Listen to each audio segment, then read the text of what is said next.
Bien.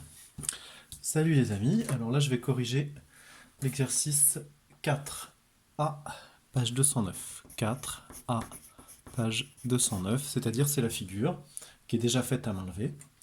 Alors, je décide de commencer par tracer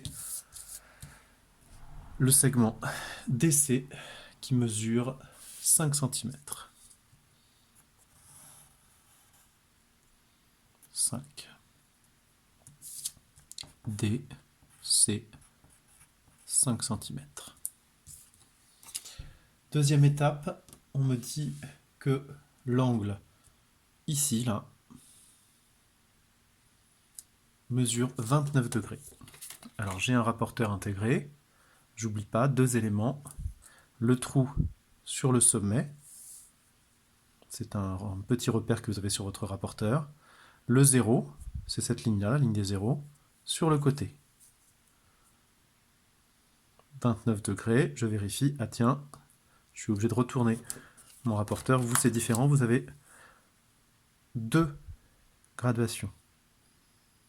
29 degrés, 20, 30 est là, 29 est là, j'ai ma graduation qui est là. Il ne me reste plus qu'à tracer. Je vérifie toujours si c'est logique. 29 degrés, c'est plus grand qu'un angle droit. C'est bon. Je pense que c'est logique. C'est plus petit, pardon, qu'un angle droit. De l'autre côté, ici, 110 degrés. Là aussi, il faut que je fasse attention, toujours à la graduation. Hop.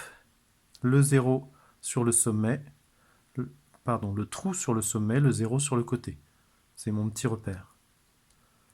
110 degrés. C'est ici.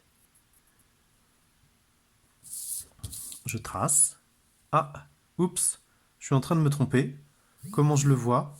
Parce que mon angle, ici, serait plus petit que 90 degrés, ce qui n'est pas le cas pour 110 degrés. Je me suis donc trompé de graduation. Hop, je recommence, c'est donc pas ce 110 là. Il faut que je prenne mon rapporteur dans l'autre sens. Vous avez deux graduations, encore une fois. 110 degrés. Le 0 qui est sur le côté, c'est celui-là. On fait bien attention, c'est donc cette graduation-là, dans ce sens-là, que je vais être obligé de prendre. 110 degrés, ici. Et là, j'ai bien un angle qui est plus grand que 90 degrés. Je sais donc que je ne me suis pas trompé de graduation.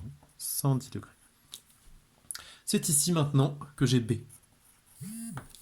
Il nous reste juste la fin à obtenir, ici, là. Toujours se donner l'idée de ce qu'on va avoir. Il nous manque le point A ici.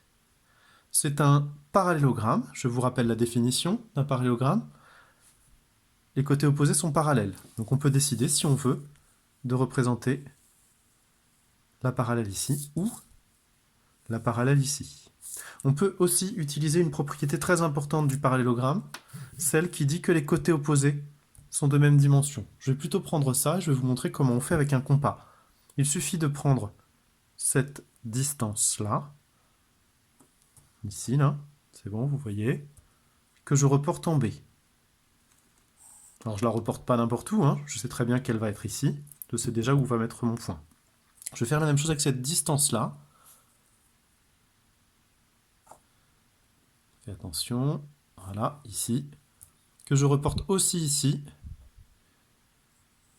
Et là, j'obtiens mon dernier sommet, c'est le point A. Il ne me reste plus qu'à tracer DA et BA. Et j'obtiens bien la figure demandée du 4A, page 209.